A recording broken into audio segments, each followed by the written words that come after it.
And welcome back to another edition of Official Word Sports. I'm Vince, and I'm here with my co-host Stevie D.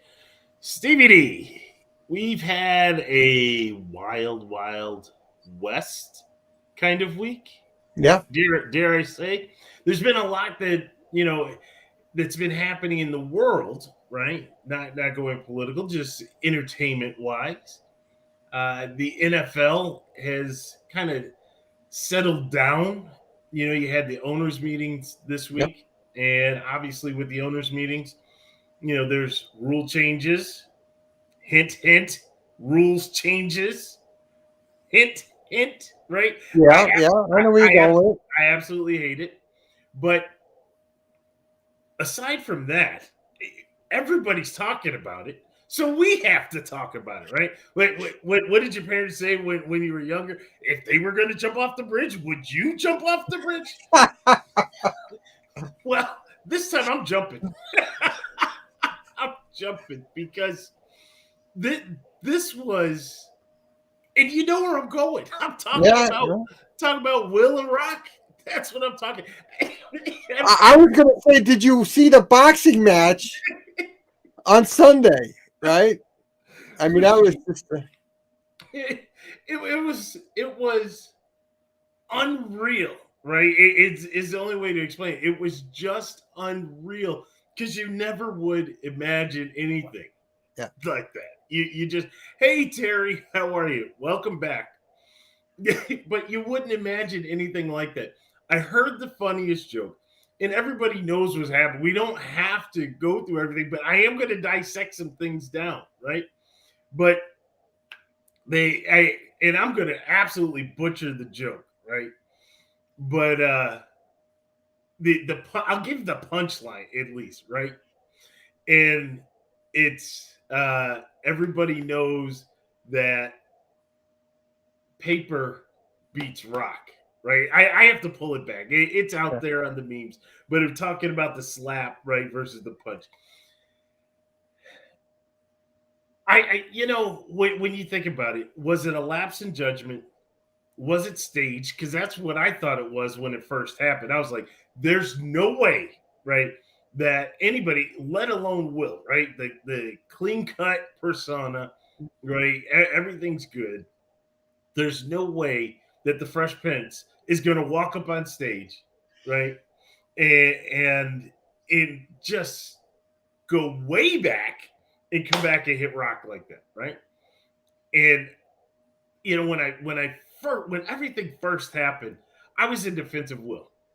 I said, you know what? There's somebody defending his wife's honor. There's a certain level. I do believe that there's a certain level where you do and you don't cross that line when it comes to family. You don't cross that line when it comes to health, right? I've always been of that. Then you start watching it, Stevie D, right? And watching it. And I had it on the loop. I watched every angle. Uh, there's Terry. We've been, even you, Stevie D. Thank you, Terry. So I watched this over and over and over again. I was just so captivated. And I really wanted, at first, I kept watching because I wanted to see if it was real, right? Because something just told me this wasn't real. So I was looking for like the WWF or WWE type hit, right? Where he missed him. Yeah. Right. The fake hit. Yeah. And he stopped his foot on the ground, and everyone's like, oh, right? That's what I was looking for. On the ground. Yeah. Right? That's what they used to do. Yeah, that's They right. still do. Right. So, but I didn't see that, right? I saw somebody go from way back, right? And come through and connect. And I saw Rock go like that. I was like, ooh. But then I'm still like, you kind of deserve that. You went after his wife, and she had a medical or has a medical condition. And so, I was like, hey, can't do that. But then they start breaking it down, right? Like the Zapruder film, right? You just start breaking it down, angle by angle, second by millisecond, right? And you're watching. And as you see it, Will is smiling And laughing. and Yeah. laughing, right? Yeah. As the whole thing goes on. And then Jada, who was originally smiling, Right. Then all of a sudden, when it kind of clicked, it resonated. That smile went to a frown, right? And a roll of the eyes and a pissed look like, why are Yes, we doing this? Why are we picking on me? and I still haven't seen the moment where Will looked, but he may have caught out of that peripheral. Oh, you know he did. You know he did, because that changed real quick. Because you have to make decisions, right? Yes. And I think that decision was, I have to ride home with this woman, right? I have to do something. And then again, everybody's seen it. The slap heard around the world, right? Yeah. You used to hear the shot heard around the world, right? Mazeroski, right? Yep. And there's been others that you've heard, like big events. I don't believe what I just saw, right? We've Right. heard that call, right? These are all some of the famous sports calls, right? Do you believe in miracles? Well, this is Yep. kind of, do you believe in miracles? Even though I don't like that guy, Like him enough to quote him. Only because he had that quote, and because it was Olympics and it was USA. That's the only reason, right? That's off the table. USA colors, right? You see those? I can't even point it out. USA colors, right there. Red, white, and blue, America's team, the real America's team. Anyways, as you look at the whole thing, then I start to think, if anything was staged, Will's reaction was staged, right? Not the actual events that took place, because he was forced to go do something that I don't think he thought he really needed to do. But when he caught that from Jada, and I'm going to tell you one more thing. Chris Rock is a G. Oh, I was going to talk about Chris Rock. That was going to be my thing about Chris, is that I haven't heard people give Chris Rock the real kudos here, because you want to talk about a professional, because you got pride, you got ego, you're making a joke, and look, I don't think Chris Rock knew about the alopecia. Right. And I don't think he knew about that in that joke. I don't think Chris is that type of guy that would go there if he knew that. I don't believe that. He's got so much stuff in his repertoire. There's so many people in the audience he could have went and done. But when that happened, how quickly, one, he kept his composure. It wasn't a reaction to go back like, what are you doing, right? I mean, he was that true professional of, I just got this, my smack, right, whatever he said, right? And he was just on point. He had that brief moment after that, like, I think he needed a breath, to how I was going to go next, because then Will started, yelling. Right. And that was just an unbelievable moment by Chris Rock, and I don't think he's getting his due on how he kept it together, because I think the people in the audience didn't know, and they thought it was a skit. Yep. And I think that's how well he played it off, that at that point in time when it was going to, everybody thought it was a skit.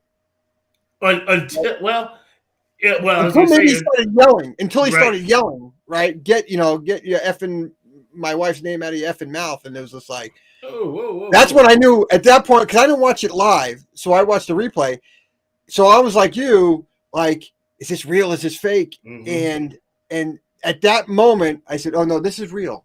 This is real. This is not staged at that point, because the way he started yelling, I just kind of overshadowed everything. And but I give all kudos to Chris Rock. I mean, just what a professional, an absolute professional. Now I will say, I got to be honest with you, I don't know if I would have handled it the same way if I was in that same spot. I'm telling you that. Right. Well, something bothered me, and I heard it as well. Will turned his back and walked away. Yes, he did. With a smug on his face. Did you? If you do the zoom in, he's like, you ain't gonna do nothing. I won this one, and that kind of attitude. So, somebody will be crossing that line tonight. wait, you'll understand it a little bit. And Terry still thinks it was staged. But where I give Rock credit, right, And where I question Smith, when you do something like that, even when you are 7 and 8 in the neighborhood, right? You grow up, you are taught you don't turn your back, right? Will does this.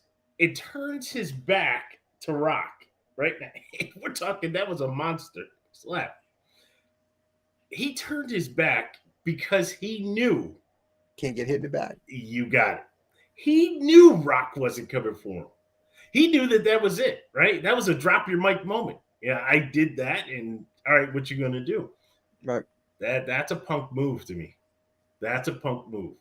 If you really had that type of venom in you, right, you would have got him backstage, and you would have, Right. kind of thrown to a wall. And then if you want to throw hands, right, we're gonna move some furniture. We'll move some furniture back here, right? And everybody would have been, what's the commotion backstage, Right. right? But you knew that you could get away with doing that. And to me, that's kind of low. That lowers you on that level. Not to mention you laughed at first and then your wife didn't. So now, Yes. Yeah. so you start adding all that together. I really do give Chris Rock, to your point, a lot of kudos for holding it together, doing what he needed to do to finish whatever bit he was going to do. Awkward, right? But he did. He got through it, and so whatever the fallout may be, you're going to have fallout. Obviously, something like this kind of brings back the whole Kanye Taylor Swift incident, right? Even though there wasn't physical violence to there, but Kanye grabbing the mic saying, Beyonce had the best video of all time, Right. and I'm not a Taylor Swift fan. I'm just not. But I felt so bad for that girl. She's standing there like, and then I felt bad for Beyonce, right? Because she didn't tell Kanye to go up there. Well, and think about it now. She's brought into this storm that she didn't ask for, and now she's got to answer questions for her. Like, exactly. Come on, Kanye, you could have given me a drop, let me know something's going to go down. Exactly, because she could have been like, yeah, that's right, I am the best one. Right? None of that. So, all right, that is our E-Hollywood segment that you may only get once, and this was the only time that you get the E-Hollywood segment here. Well, this kind of sports, right? A little boxing, a little MMA, right? Good point. Good point. Way to segue that in. So, Stevie D, all of our teams did a lot of wheeling and dealing. Both teams are still doing some tinkering, right? But the biggest thing that really is going on in the sports world, besides the rule changes in the owners' meeting and the new stadium for the Bills, to be talked about shortly. Congratulations. Thank you. Is the Deshaun Watson contract. And what I find amazing is that you had a fan base in Cleveland who was all gung-ho about getting Deshaun Watson, right? When the rumors and the speculation was out there, Cleveland fans were like, oh, yeah, forget Baker Mayfield, bring in Deshaun. Can you imagine what will be like with Deshaun, right? We got to get Deshaun. And so were other fan bases in Atlanta, Carolina, New Orleans, etc., right? Yeah. Cleveland pulls the trigger, right? And we talked a little bit about it on our last show, how much they gave up to get Deshaun. Right. Yeah. But we didn't go into the contract as much. And I think once people start hearing dollars and cents equated to the player, then all of a sudden it starts to change. And in my opinion, it should never change, right? I have a very strong opinion about the players and the amount of money that they make, right? And I think it is unfair for fans, regular Joes, right? And we've debated this, for fans of regular Joes to try to start to do the comparison, right? What this guy makes, it's based on the market value. It's based on supply and demand. And certainly he and his abilities and his track record allow him to be able to put a number on the table, slide it across, and say, this is what we would like, right? And if the other side says, we're willing to meet you there, it's not up to you. It's not up to me. It's not up to the fans. Now it's just up to us to enjoy the player who plays for our team. Yeah. I mean, I thought it was a great trade by the Cleveland Browns. They haven't had a quarterback since Bernie Kosar, right? A I was going to franchise say guy that you can Brian Sipe. buy inside. I mean, that's a good name to pull out of a hat, but Bernie's going to say, "Come on, right about me." Right? Bernie couldn't get it done. Hey, Bernie Well, couldn't get it done. well, Either could Brian Sipe, but still. right. Well, you could say, well, either could the Browns defense and the fumble, the drive. I mean, it just you might talk about bad luck there, but um, I thought it was a great trade. I mean, we talked about it. It was a great trade. To me, it's the uproar that Steve Biscotti, the owner of the Ravens, has stirred up about saying, "How dare?" I'm paraphrasing, right? Because I don't know the exact quote. That I can't believe the Cleveland Browns would give a fully guaranteed contract to a quarterback. You just set a new standard in the league, right? And I think that's unfair for another owner to come out and criticize another owner. You have a salary cap in the NFL. You have things in the NFL. Stay in your own lane. I read a fan's quote, stay in your lane, right? And why are you crossing over? Are you jealous because the Cleveland Browns got a quarterback and you don't? Well, Look, you have Lamar Jackson, but you know why? You know why? Because Lamar Jackson is due for a contract. Right? Because now it's going to set it snowball. But here's my thing. You and I talked about this offline. Is that this has already been done? This is not new. The Minnesota Vikings gave Kirk Cousins a 3-year, $93 million contract 4 years ago, fully guaranteed. And everybody in the NFL is like, wait a minute, Kirk Cousins is a $30 million quarterback and it's fully guaranteed? Kirk Cousins that played with Washington? So I just think it's unfair that the Browns ownership, and I'm not a fan of the Browns ownership, right? I just think it's unfair that fans or other teams are coming out saying you reset a mark.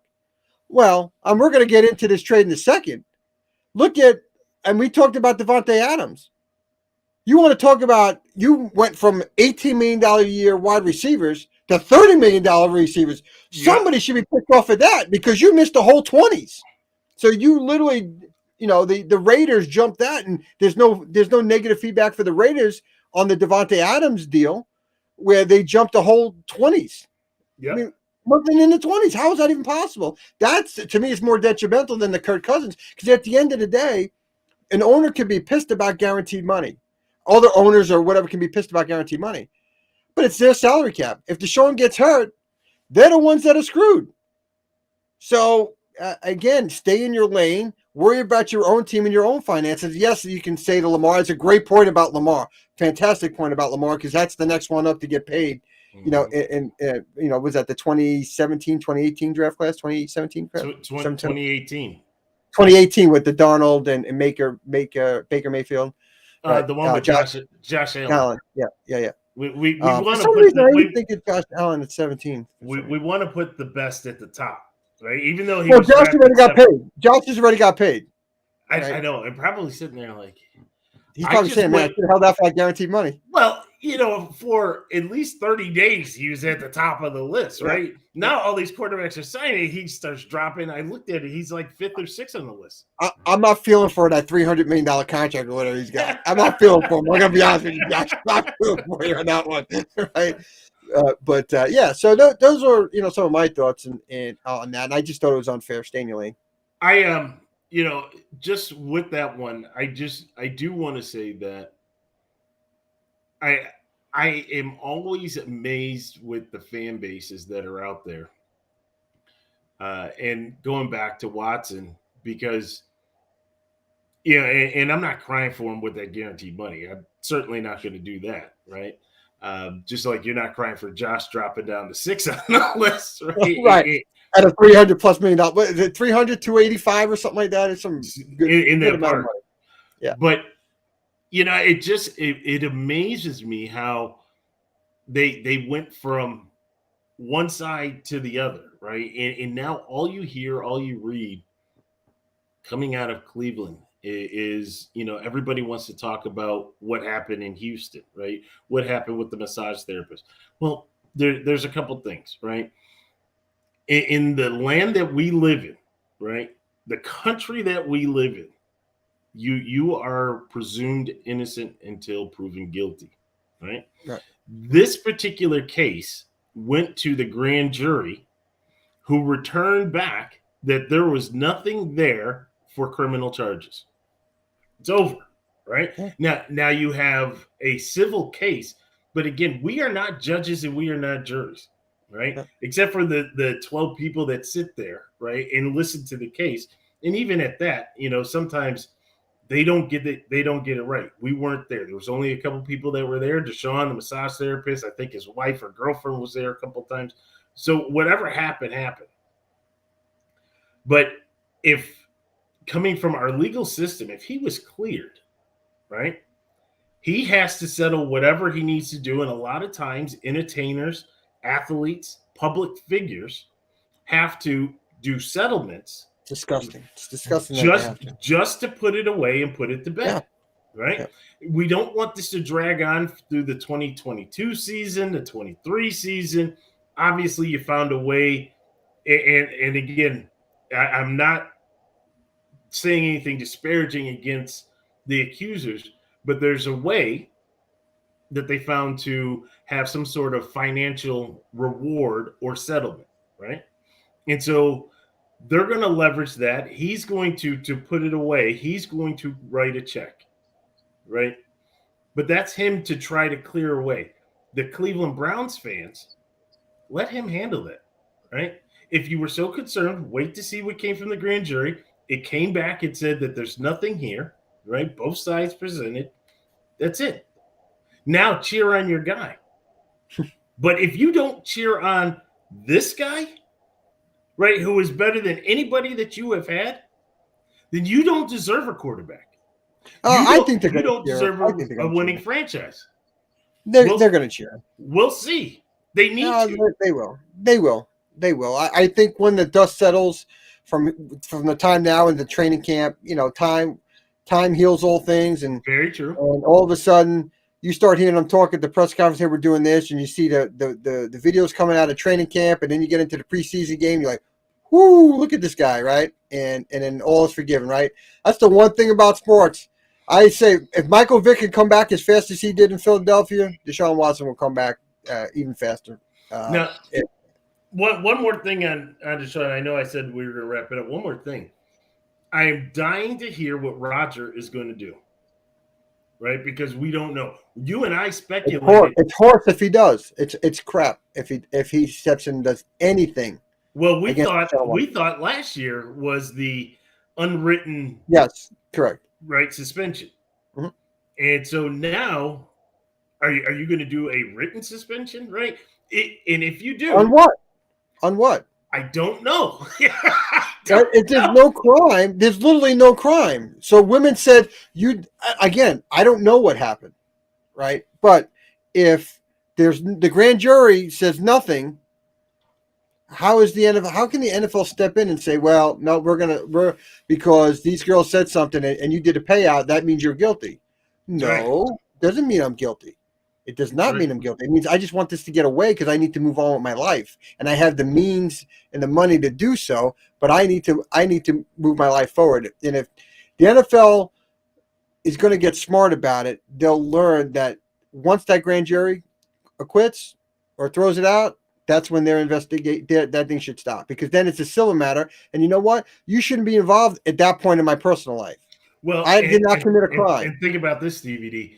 They could be setting a precedent that if there is no smoke, right, but if there's an accusation and you are going to suspend a player on an accusation, just think of what that opens up.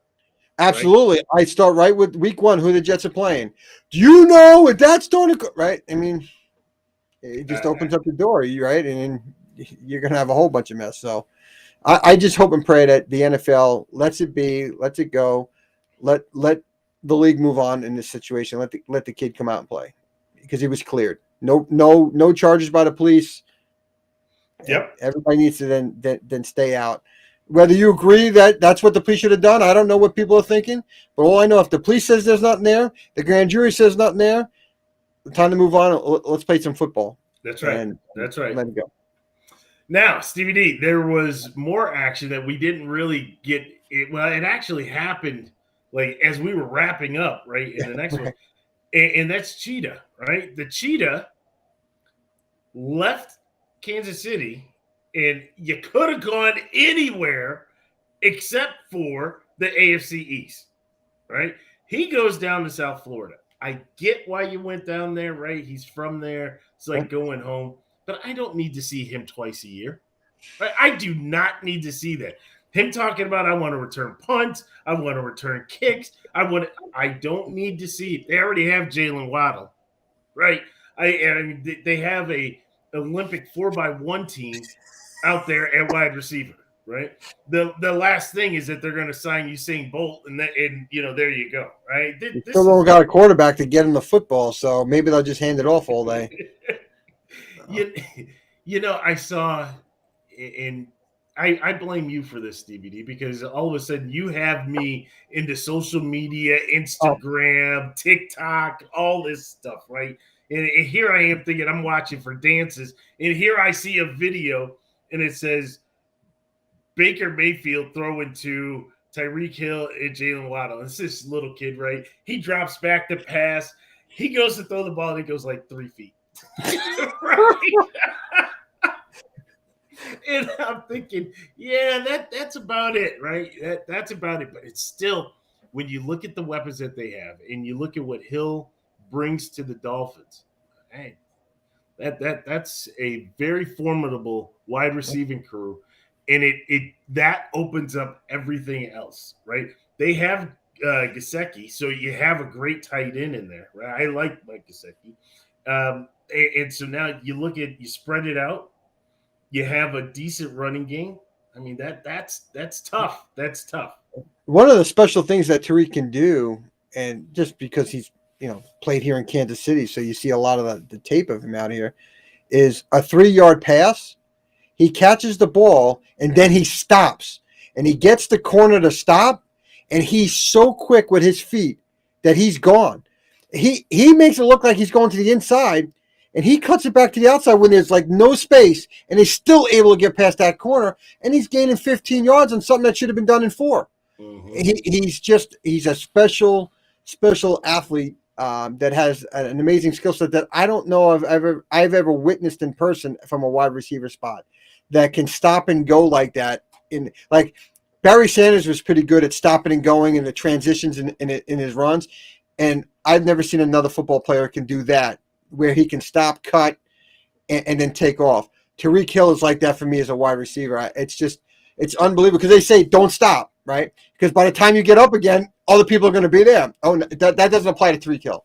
Does not apply to him. He's special. He's special. And especially for those defensive backs, right? You got to keep your feet moving. But you said you had never seen one. I saw one. That was the guy I created in Madden. Oh, and then you just on the sliders. Acceleration 99. Right. That's the only time that I've seen that. And yeah, it will be very interesting how that happens. You talked about the Devontae Adams, that reunion. You talked about, or we haven't talked about this, but you have all the different wide receivers that are on the move, right? And the one thing that we had talked about was the legal tampering. Well, how about the illegal tampering by Stephon Diggs, your little brother, saying, hey, it would be fire if you came down here. What? I don't need you. I don't need you tampering with my wide receiver, right? If you want to play together, come on up to Buffalo, right? What? Even though you gave up a lot of yards, had a lot of picks, but you gave up a lot of yards. Oh, a ton of yards. But here's an interesting something that came out of Buffalo, and Buffalo Bills fans, please chime in, comment if I'm off base on this. But I heard the Buffalo Bills, I don't know if it was the GM, came out and talked about Stephon Diggs' contract and said, like, all is good here or something like that, right? Yeah. And, all it takes is something in a player or an agent's ear. And could that start something that didn't need to be started? There you go again. You're always trying to start something. You know No, you want I'm talking about. I asked if it was real. If your it. GM said that, So he did say that, right? right? And they have been talking for a long time, To right? do a new deal. Mhm.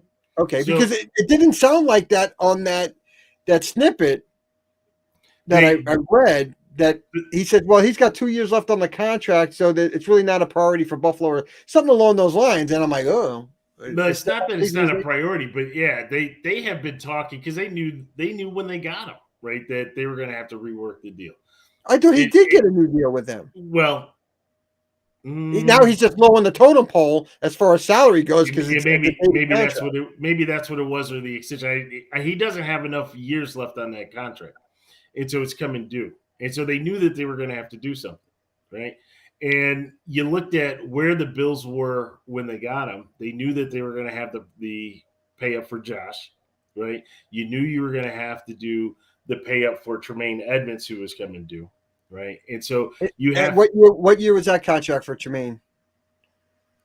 Was that like this year, 2018, this 2019? year, he's same draft class as Josh, so this is his fifth year. Okay. And so you have all these things. You have to kind of rework the deals that you have. Plus, don't forget, Stevie D, with COVID, no fans, that altered where the salary cap was, right? Sure. So $20 million, now $22 million in the hole. that's right. So now that you're getting everything kind of reset, we talked about the Von Miller deal, even though it looked like a lot. We know at the end of the day, wink, wink, nod, nod, where that money's going to be. Plus, you're going to have the monies that they're getting from Amazon and the monies that they're getting from ESPN and NBC and ABC and all that. They'll have the cap space. They're going to have to be creative, right? Because you're talking about another big deal. And the longer you wait, you may see a Devontae Adams type deal. I like Stephon Diggs. Don't get me wrong. I like him. I don't know if he's Devontae Adams caliber, right? He's a great number one, and I'm not saying anything disparaging about him. Just so you have to he has to be realistic with that as well.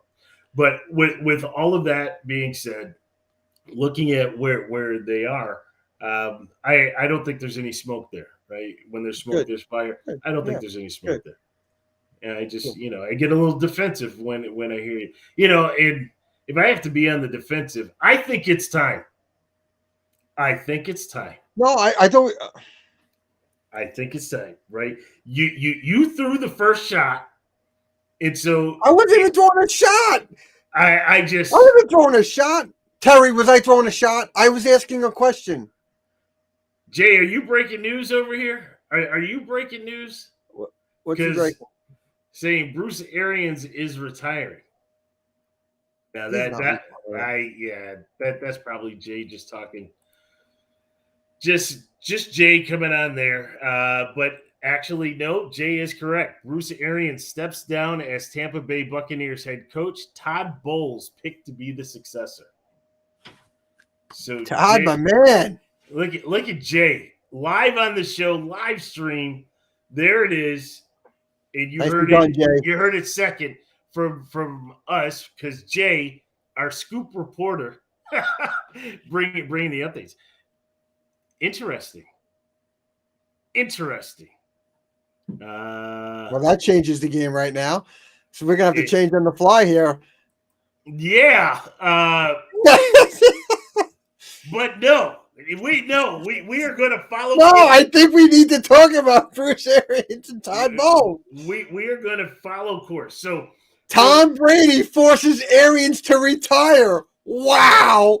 I believe that, but we're talking about the NFL. Let's talk about the NFL. Now, everybody knows what today is, right? Today is March 30th, and we have just a few more days, few more hours until what is known as April Fools, right? No, you got to show our fans. You got to show it, and please, if to all of our watchers, listeners, give us a like, give us a subscribe to Instagram, OW_sports, Facebook, obviously, OW Sports, Twitter, OW Sports 12. Long story about that.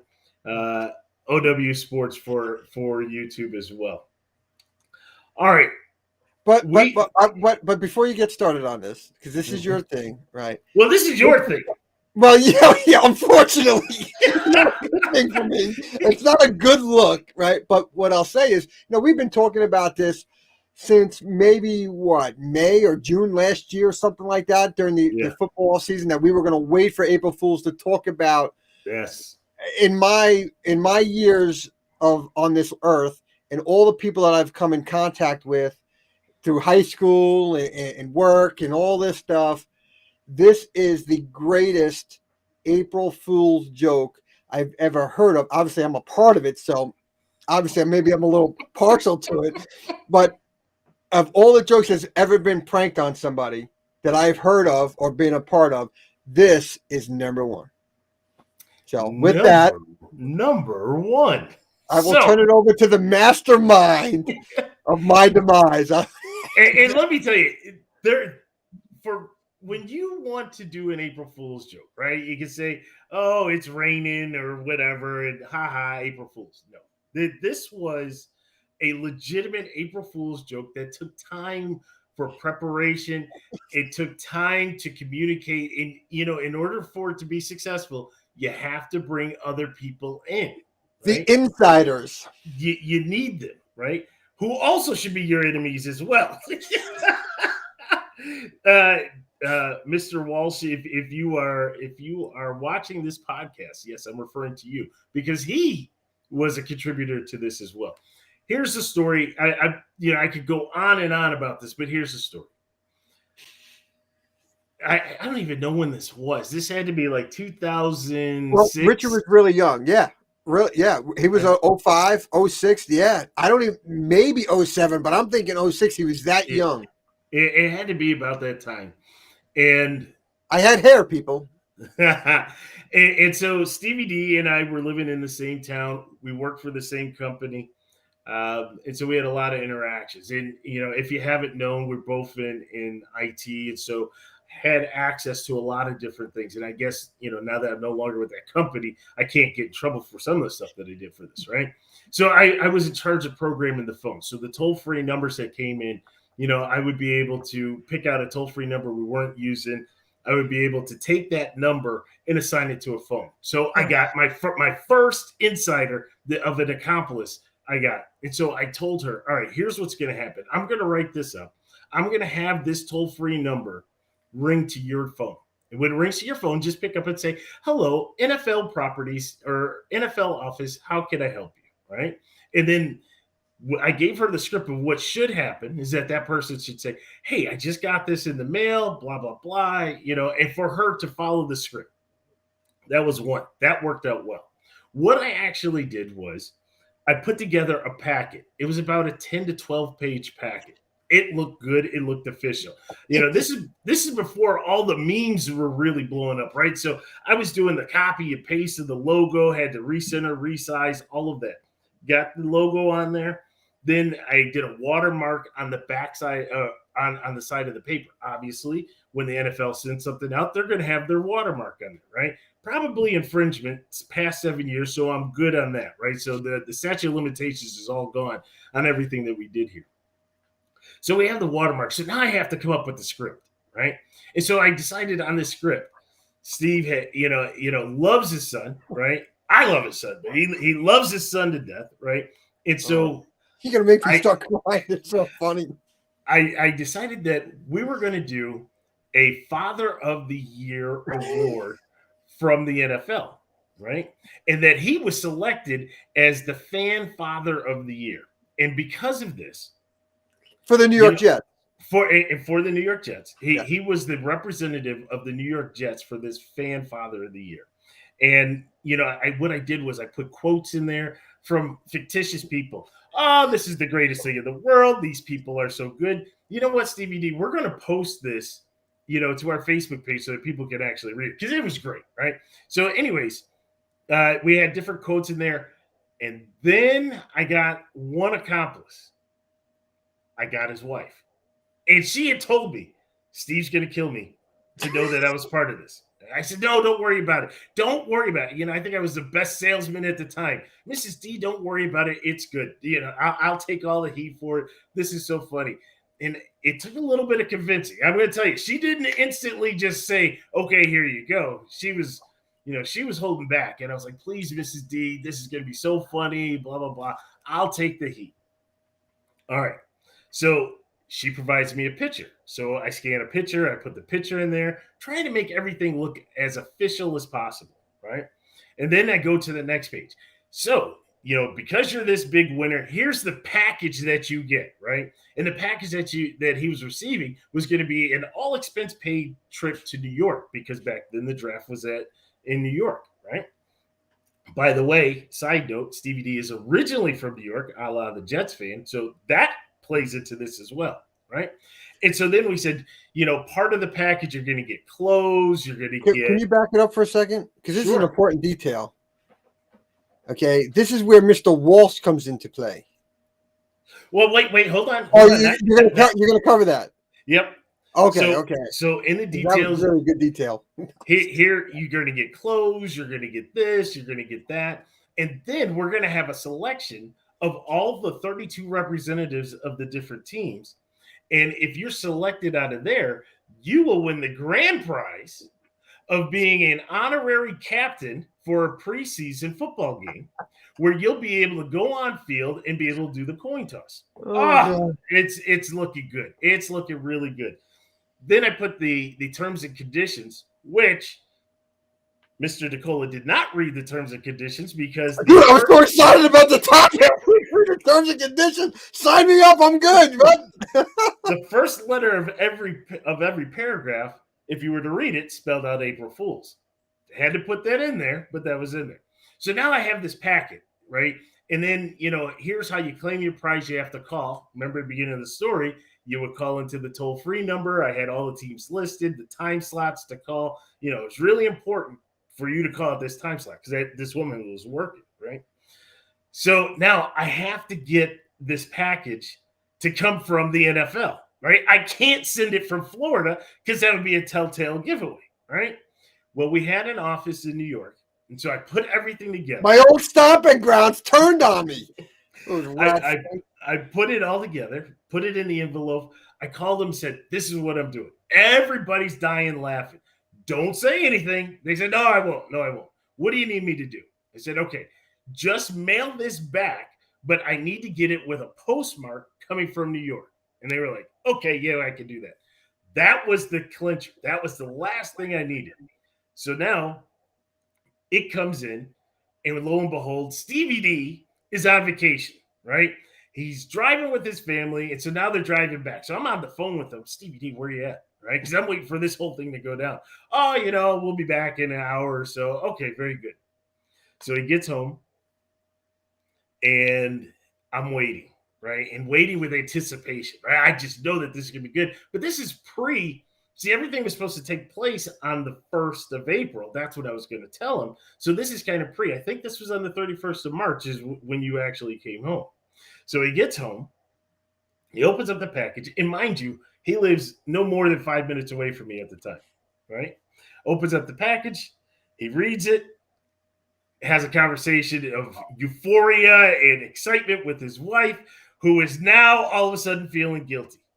And so she's feeling really guilty, right? Because, supposedly his wife had sent this into the NFL for this award. Next thing I know, I get a phone call, and he starts reading this. Well, he's reading something that I wrote. So I'm just like, yeah, right? He's like, no, I'll be right by. Right? So you're talking to me, and then you just hang up. You say, I got to go. So you come by, and I swear, I tell everybody 5 minutes away. He was there in probably 2.5 minutes, right? Mom, I know it was 6 minutes. I don't speed. Right? You just caught all the lights. That's all it was. It was one traffic light, 2 stop signs. Right? It was. So he comes by, pulls in the driveway, and I'm standing in the garage. He's like, you got to read this. Okay, what am I reading? Right? I'm trying to play it off. What am I reading? And I start reading. I was like, there's no way. Are you kidding me? He's like, no, wait, turn the page, right?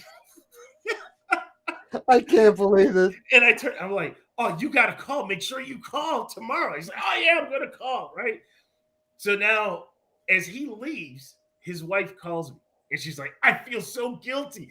I can't believe that. He's so excited. He said, I'm the greatest wife in the world. I said, you are. You really are. I said, no, this is good. This is good. He loves you, right? But just enjoy this moment, right? You got him, right? The guy that, you say you can't get, you got him. We got him dead to rights. By the way, he calls his mom. Oh, no. Now, if anybody has been a long time and loyal follower, Mrs. D has chimed in on the podcast, and I've had to apologize even up to last year, right? So that's like 15 years later, I'm still apologizing because Steve then calls his parents and says, hey, I'm coming home. I won this great prize. I'm going to get this. And they're all excited. So now I have his mother who loved me, now hates me, right? Just like, that's it, right? So he goes home and he talks to Mrs. D, and basically that's where the prank ended. We were there at the goal line. I felt like Ernest Biner, right? Because we made it all the way down to the goal line. Unfortunately, the guilt that this gentleman put on his wife ended up ruining the joke. I made it through to the next morning. Well, how can I give her guilt if I didn't know it was a joke? Because I think I was just talking about how exciting it was. You're the greatest wife in the world. No man deserves a wife better than you. I can't believe you did this. It was a contest. It was just a contest, and you overdid it, and you made her feel guilty. And Mrs. D, I'm sorry, I didn't mean to put you in that situation, but you overdid it. And then by overdoing it, driving into work, everything was still good until that next morning. And this happened before the phone call was supposed to be made. I get a phone call, and I answer. I'm like, hello? Because you knew what was coming. Because did Dina tip you off? I forget. Did Dina tip you off? No, she didn't tip you off. No. Okay. No, maybe she did. Maybe she did. Yeah, I think she tipped you off, so you knew what was coming. I got the phone call, and it was just, hello? And he's like, I'm so mad at you. And this is a kid-friendly show. Yeah. So I'm so mad at you. Click. I was like, oh, he's mad. So I didn't get it all the way to the end zone, but it was a memorable drive, just like Ernest Biner was a memorable drive down to the goal line. And that was the greatest April Fool's joke that really actually never really happened. Right? No, it did happen because I didn't make that phone call, right? The joke, I bought in. In all fairness, we talk about when you look back at it and the things that if I was really focused in, there was telling signs in there, like you told me when we reviewed it right afterwards. But you're so blinded by that because there were certain things you had to shield. You had it coming from New York, right?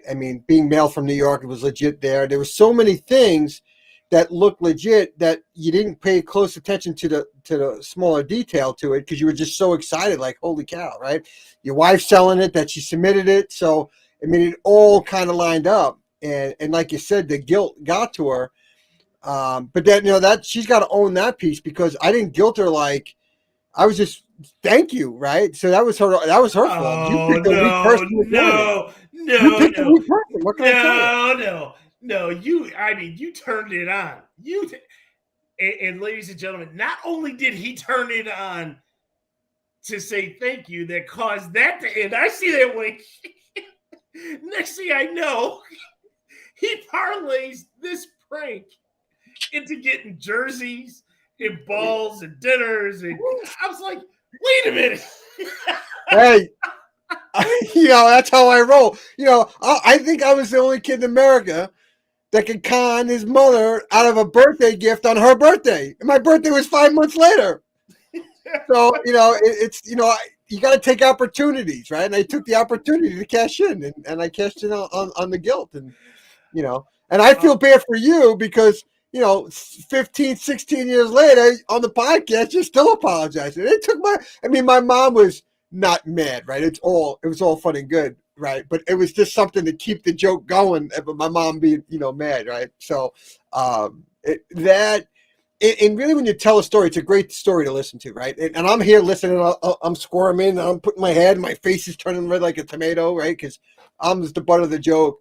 But when you think of all the planning and how you executed all the way through, that was, and I'll never be part of either pranking somebody or knowing of somebody that said, hey, about this. I don't think I'll ever come one that was better in my lifetime. And that's how good and the planning it was. It is unfortunate that we didn't cross the goal line with the phone call, right? Because that would have been just the icing on the cake there, because everything was done and whatnot. But still, just because I didn't make that phone call, by far, and like you said, I think you still have the paperwork somewhere. I think you were looking that up not that long ago. Yeah.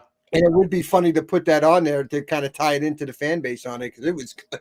So let me ask Yeah. you, if we complete this joke all the way through, are we still brothers?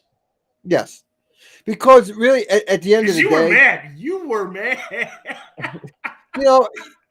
I think I was more disappointed than I was mad, right? Okay. Because I think it was the emotion of being a relatively new dad, and all that emotion of having a child and having that connection. Because when he was born, I mean, I got so many photos of him in jet gear and the hat, right, and all this stuff, and Bill's gear.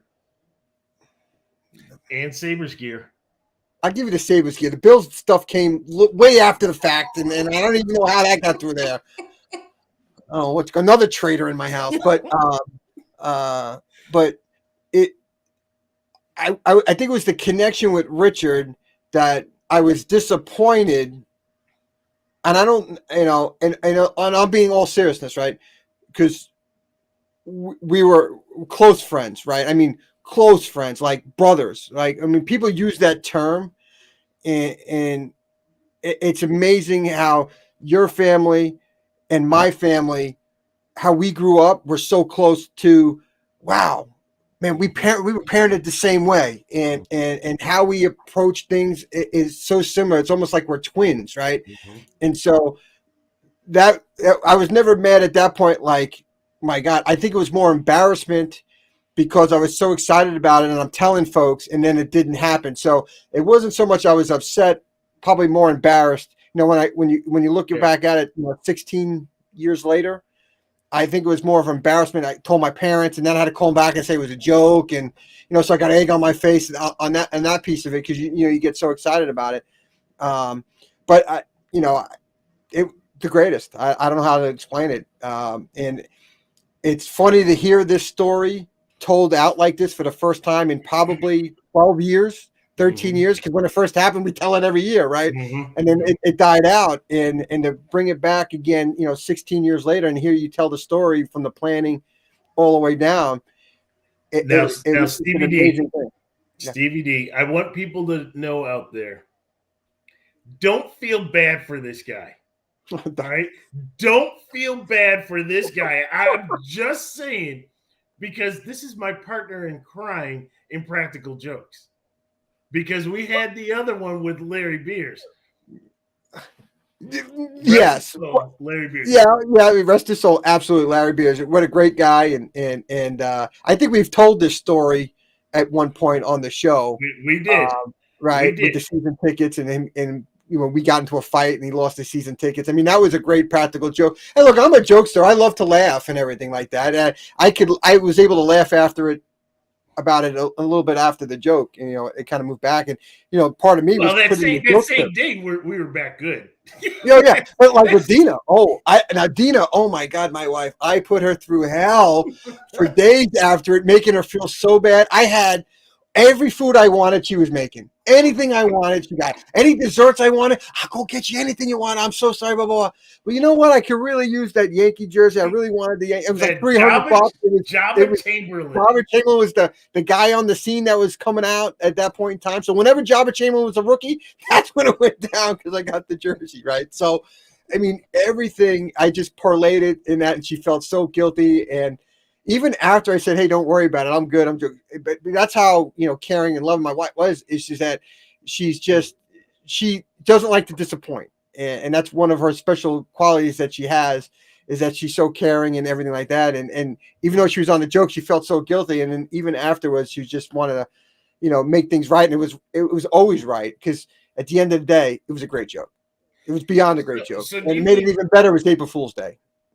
do you mean I could have tried to parlay guilt for the joke not happening into maybe some sausage and peppers, chiffon No, you pie? were going to be in the doghouse no matter. You think I was going to say that like sharing my pumpkin pie? Yeah, I'm not sharing that. So, All right, um, so, anyways, you know, we'll move on from the joke. We do want to spend a few minutes, obviously just talking about the Bills. Some big news from the Bills, not necessarily signings. Actually, they did match the offer for Ryan Bates, and so that is great. Oh my where was goodness, Ryan Bates playing? how he was with us. No, no. What position? Oh, offensive guard. Offensive guard. So, I was definitely derelict in my duties here. The Bills make me wanna shout, kick your heels up and shout. All right, much better. Now it feels better. So, the Bills actually made a couple of key signings, and they were re-signings, right? Not necessarily signings. Um, and both on the offensive line, but the Bates one was interesting because he was a restricted free agent. They had tendered a contract, but it was very low, right? Low enough of that contract where um, there was not going to be any compensation coming back Buffalo's way. But again, this may be the brilliance of Brandon Beane. This may be the actual smarts of the front office, knowing what he was going to make or projected to make in the open market, right? And so you set it low. That's fine. That then allowed for the Chicago Bears to make an offer, but it was a low offer, right? And so now we didn't have to overspend. We didn't have to set such a high offer, right? Tendered offer that then forces that pay scale to go up. So very, very nice job there, Brandon Beane. The next thing that was happening in the world of the Buffalo Bills is we got a new stadium. Yeah. So everything, all the I's have been dotted, T's have been crossed. It's going to be a stadium similar to one of the soccer stadiums actually over in England, right? So it's going to be a bowl stadium, not a dome, and there's a lot of back and forth on that. It will have, like the field will be open, but there's going to be covered awnings all the way around. Kind of like the old Texas Stadium, right? If you're not familiar with some of the soccer stadiums over in Europe, and I think they were modeling it after. Don't want to speculate, but they were modeling it after one of the other teams. But the old Dallas Texas Stadium, right? You remember that in the middle Yep. where it was open, Yep. but the fans were covered. So that'll be good. Obviously, cold is cold, right? Wind is wind, and snow will find its way, but it won't be as bad. And especially if it's raining, you'll be a little bit of coverage there. They're going to have a party deck, right? The big thing though, and just listen to some of the reports. They did a lot of research, right? And so I remember, growing up, Rich Stadium. That's what it was back then. 80,000 strong, right? And that 80,000 dropped down to 77, then 72. You're looking at a stadium that's going to be anywhere from 62 to 65,000. Yeah, they announced it was 62,000. Now I don't Yeah. know if they're going to have standing only to bring it to 65, but I heard it was 62,000. Yep. And that's a big difference, right? And it'll be interesting again in today's era, right? What we knew and what we've seen as far as people going to games, right? And I'm not here to get into the whole ticket price thing, but it certainly it is something that you're getting a different level of fan, right? Because either you're getting the fans that have saved up, right, for this one game, or maybe even saved up for seasons, but you don't have everybody like that, especially in today's economy, right? So you're going to have a different level of fan there. And that's something to keep an eye on because, as Bills Mafia, we're rabid, right? We love to tailgate. We love to drink, right? I mean, that's just, the old joke, Blizzard of 77, the only thing open were the bars, right? Because we like to drink, right? But that's what we are. But we like to party. We like to have a good time, and that was the epitome of the tailgates. And so with that, by shrinking that down, you're losing some of those folks. So I was going to ask you, right, because it is a dip down to 62,000, right? We know the Bills could sell out 70, 80,000, right? Look, for most cities in the NFL, especially when you have a winning product on the field, the fans are going to come out and support you, and so you won't have trouble selling seats. So was it a cost of building the stadium trying to get the 1.4 billion? So we have to limit the seating and bring it down, 10 to 15,000 fans to save money. Why? No, Why actually, 62? so I'm glad you asked that because when I was listening to some of the folks who were part of the design and the make, and obviously the capacity goes into that. A lot of the research that they have presented, which I have to take at face value, shows the trend all throughout the NFL, dropping down the size of the stadium, right? Making it a little bit more intimate when you start looking at that.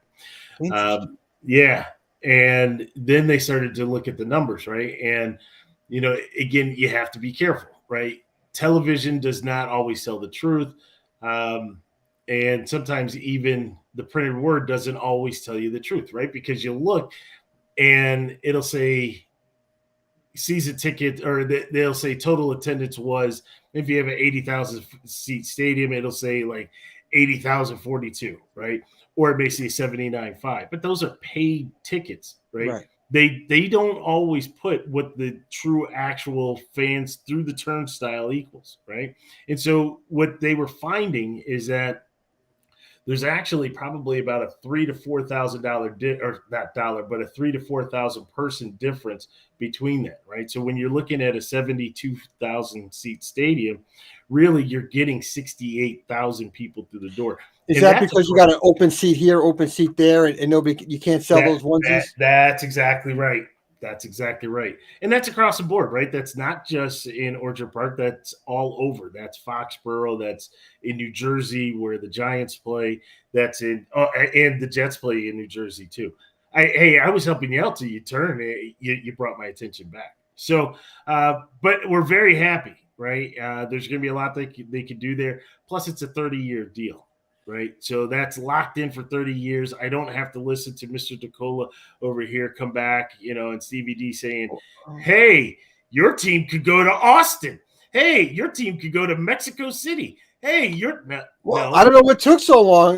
The Jets said, hey, we're putting a new stadium together. Woody Johnson makes it happen like that, and boom, we got a new stadium. It just happened to be we tried to get it in New York, but the people in New York City didn't want the old railroad and the West Side Highway to be turned into a football complex. So we got. So the good thing, New York is sold. They're locked in with a team in New York State. We have a team that is going to stay in New York State for 30 plus years. So we're there. New York State. Where's Buffalo again? In New York. I thought that was Canada. You wish it was. You got that right. Haters want to hate. And so then the last thing for the Buffalo Bills, and I don't know if this is good or bad, and I'm being completely honest. I don't know if this is good or bad, but the overtime rules are going to change, right? And what they're changing to is that each team has an offensive possession, okay? This obviously is because of the Bills-Chiefs playoff game where it was just the shootout, the game of all games. Chiefs win the coin toss, go down the field, touchdown, Kelsey, game over, right? The reason why I don't know if this is good or bad, now the last thing I can imagine, well, actually the first thing I can imagine is the Bills find themselves in a playoff game next year. They win the coin toss.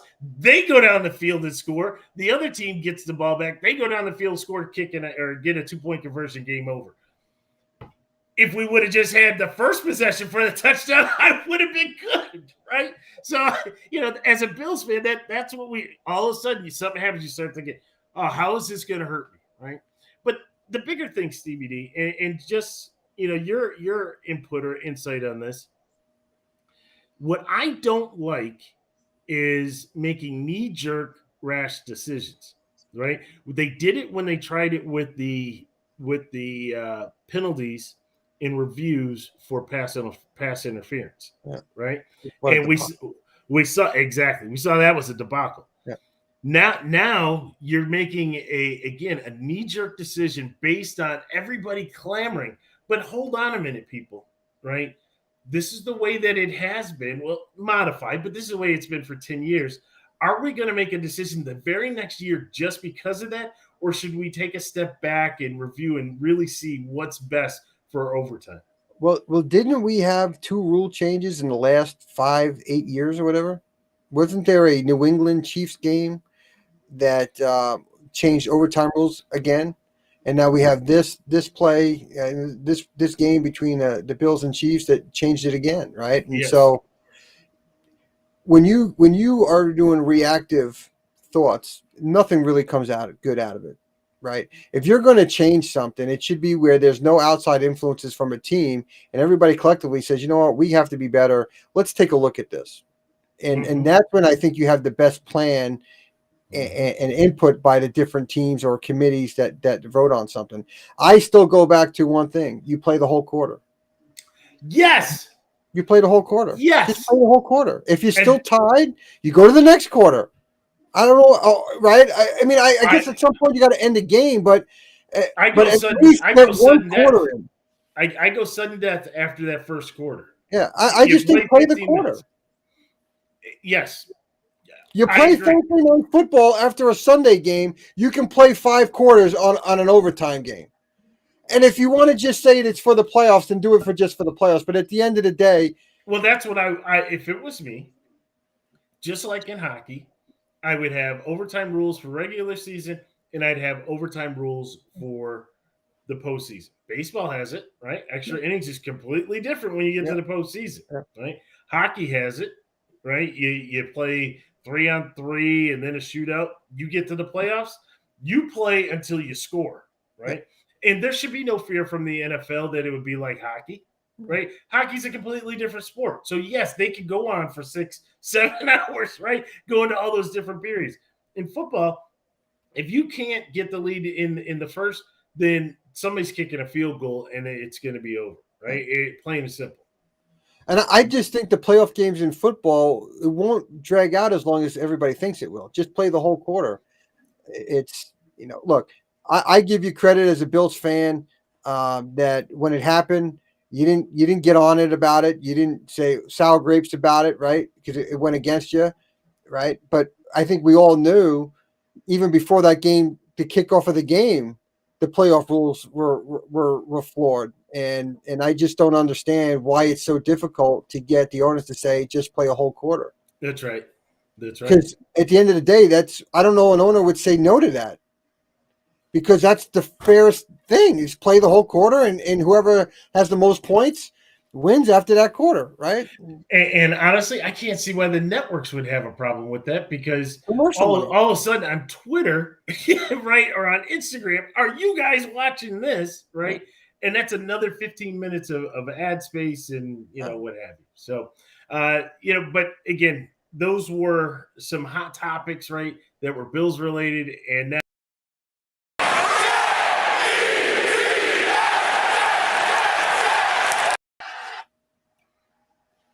it gets me pumped every time I hear it. I don't know what to say. I just want to scream when I hear it, right? It gets me so pumped up every time. So really, the Jets had a relatively quiet week, but they did have a signing a few days ago, and I really thought it was a really good signing. So they picked up Solomon Thomas, who was a 3rd overall pick in the 2017 draft, maybe 2018 draft, for a defensive tackle for the 49ers. And he put in some really good years for the 49ers early. And then he came to MetLife Stadium and blew out his knee the same year that Bosa blew out his knee. And the 49ers were complaining that the field at MetLife is no good because all those players got hurt. So Solomon Thomas was a very solid defensive tackle. The Jets signed him to a one-year deal. He played for the Raiders last year, 3.5 sacks. He did a decent job for the Raiders, but now he's going to come back to Robert Saleh, which honestly, I thought he was going to be with Robert Saleh when Robert came in. I thought he was going to steal him to come over. And so I'm really happy with this signing. It kind of plugs a gap that we had when we lost Fedekasi to the Jaguars at defensive tackle. And then the Jets were going to really rely on Nathan Shepard, who, as Jet fans know, Nathan Shepard is the king of penalties. He was the most penalized defensive lineman per play in the NFL. And so he had some head-scratching penalties. He's a good young talent, but lacks the football IQ of not having stupid penalties at the wrong time. What did he have? Were they all offsides? Offsides, holding, personal foul penalties, illegal hands to the face, you name it. He had it all. It was just like third. It was always on third down. We make the stop. And we're like, yes, they're going to punt. Hold on. There's the flag. And every Jet fan would tell you, it's got to be Nathan Shepard, right? It's got to be. And sure enough, it's Nathan. And we're yelling at the TV saying, get this guy out of here because he's killing us on third down, because we would have third down and 15. And so, yeah. That's coming next, buddy. And so, I was talking about my boy DK. DK in the house, baby. But so that was a nice signing on the defensive line. But Joe Douglas is still trying to make that splash. He lost out on Tyreek Hill. The Jets thought they had him until Miami swept in, and then once Tyreek Hill heard that, he's like, I just want to go to Miami to make it work. And so, not that I thought signing Tyreek Hill at 4 years, 120 was the best thing for the New York Jets. Although the trade, the draft picks going back did not include one of our first rounders. So, because we have 2, 4, and 10 this year, did not include a first rounder. So the trade itself, that piqued my interest. But for 120, I'm like, we're not ready for a $30 million wide receiver. But Joe Douglas wants to make that splash, and I think he's looking to truly find a true number one for Zach Wilson. And he wants to complete this offense, right? We did the makeover at tight end. We got I like the tight end sequence that we got now with Conklin and Uzama. You got Elijah Moore. Corey Davis is not a number one. That's why we have to get somebody as a number one, and everybody slides down a little bit. Is it DK Metcalf? Is it A.J. Brown? For me, it's DK Metcalf over A.J. Brown. Now, can we trade that 10 pick that we got for Jamal Adams back to Seattle for DK Metcalf and call it a day? Who knows? If Seattle's truly rebuilding, and then you get another number one pick, and it's the 10 pick, I think now you can try to rebuild pretty quickly with that new rookie quarterback they're going to draft, Malik, right? I don't know, is it Willis? Mm-hmm. Did I get the name right? Mm-hmm. I think you mentioned him as where you think that what's going to happen in Seattle is they're going to get Malik Willis, and then you rebuild. And you start the rebuild process. But does Pete Carroll hang around for a rebuild? I guess he does. But I do think the Jets are going to shake the tree. There was rumors out of Tennessee that AJ and they're nowhere near a contract extension. And so you're talking about with Tennessee. With Tennessee, AJ Brown, right? Mm-hmm. And so what's coming out of there is not that there's dissension between player and team. It's that there's, I think, 2 years left of team control. And AJ's getting fiddly, he wants to get paid, right? And he feels that he's a more of an upper echelon wide receiver, and he wants to get paid in that fraction. Hopefully he doesn't skip the 20s and go into the 30s as well. So there was talks that perhaps a team could come in there with a trade and get AJ Brown, and then the Titans don't have to worry about, that contract and because they're so far apart. Mm-hmm. And then there's the thought of DK Metcalf, and I think people are just speculating on DK, right? Because you traded Wilson, so maybe everybody's on can be traded for, and so I told you because we talked about this before My only concern, I'm a big DK fan. I was when he came out pre-draft. I wanted the Bills to take him. But right now, I see Metcalf as a number 2, right? And I think that he's had his freedom to roam around because of Tyler Lockett, right? And so with Lockett, receiving a lot of the attention, it opened things up for Metcalf. Are you willing to make that sacrifice for somebody that could ultimately end up being the number 2 and not the number 1? Again, I go back to Elvin Harper, who with Dallas was a great number 2, comes the to real number 80. I'll never forget when he said that. Oh, the real number 80. Right. Oh my God, Alvin. And he goes to Tampa, and the best thing he can do is say that he has a problem with the palm of his hand because Dilfer threw the ball so hard, right? And the guy never showed up. But that's because there was more pressure on him as the number 1 than it was as the number 2. Yeah. I think with the Jets, look, we are not the Buffalo Bills offense. We're not the Kansas City Chiefs offense. We're not, some of the other elite offenses in the league, right? But the Jets are trying to surround Zach with weapons, right? And I think with LaFleur's motion-heavy offense and trying to get it into the different hands, you try and do a lot of deception with motion and things like that. And I think DK would be a great addition to the team because you have Elijah Moore, you have Braxton Berrios that can act as almost, one of those guys can almost act like a Deebo Samuel in that type of offense thing, right? And so, again, what the Jets lacked was separation. DK can get separation from DBs, what he's shown. Now, again, if he's lining up against the number 2 DB, not the number 1, would that be different? At the end of the day, the Jets are so thirsty to get a number 1. We have not had a true, to my eyes, now Keyshawn Johnson may disagree because I'm not talking about him as a true number 1. I thought Keyshawn Johnson was a good Jet, but when you're taking number 1 overall, I was expecting all world, right? He did more talking about a book and making fun of Wayne Corbett than he was of running routes and getting open downfield because we thought he was going to be this big downfield threat, and he wasn't. He was like a 7-8 year old kind of guy and catch it, maybe get 3 yards, and that was it. I mean, he was great at catching the ball, but he wasn't that deep threat. The Jets have not had a wide receiver or developed a wide receiver in my eyes since Al Toon. And that you're talking Al Toon was in the 85 draft. I mean, that's a long time before you can say a wide receiver that they were able to develop. So it's either A, you're going to try and make that splash for a DK Metcalf, or you're going to try and roll the dice because you got to try and get a wide receiver for Zach Wilson because there are guys if I can get this one last thought out. Go ahead. Is that because I'll forget with my mind, I'll forget it, is the Jets were the worst, not the second to the worst. We were the worst team against man coverage. Okay, the worst team against man coverage.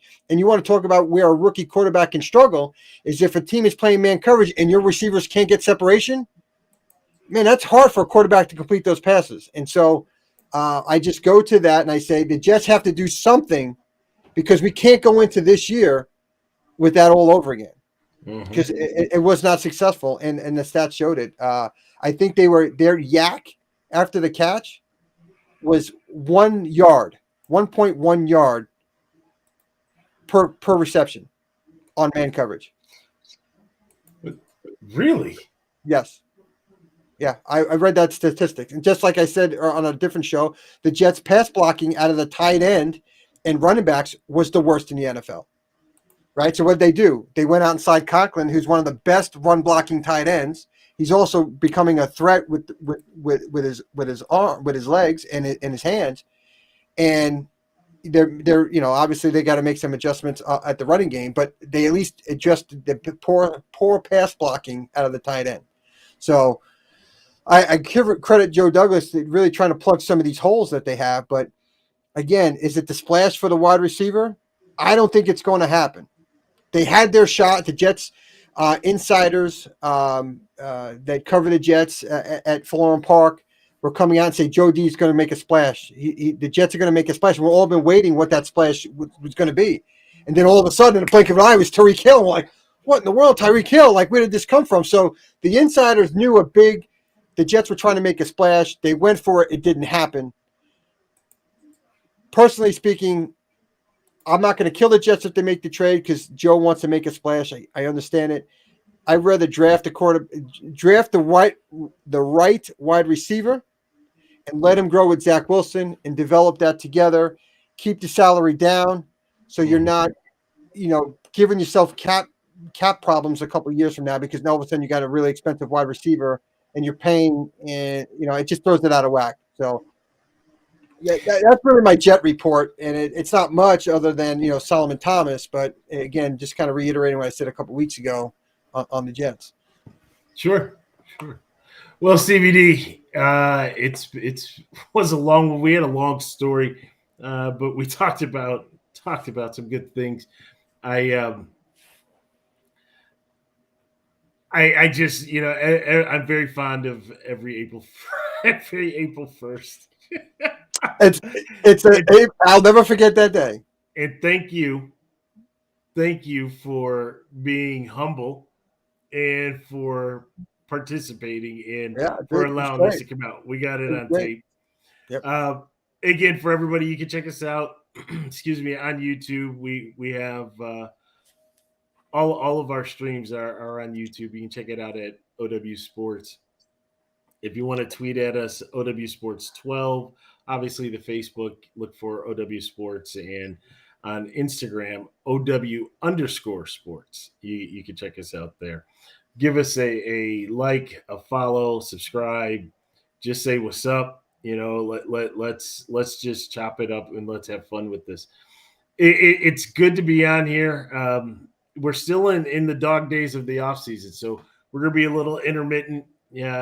Flowing through some things, some personal things, some work related things. Just some things going on. But we're gonna be here for you, and we're gonna be talking sports. We're gonna talk about the Bills. We're gonna talk about the Jets. And potentially, maybe two other teams from the AFC East may join us from time to time because we all know the AFC East is a beast, right? And so we'll talk about all the happenings there. But with that being said, we do appreciate it. We appreciate everybody out there. Thank you for all the positive feedback. Thank you for watching. You guys are what helps makes this fun and enjoyable for all of us. So for my co-host, Stevie D, I'm Vince. We'll talk to you soon.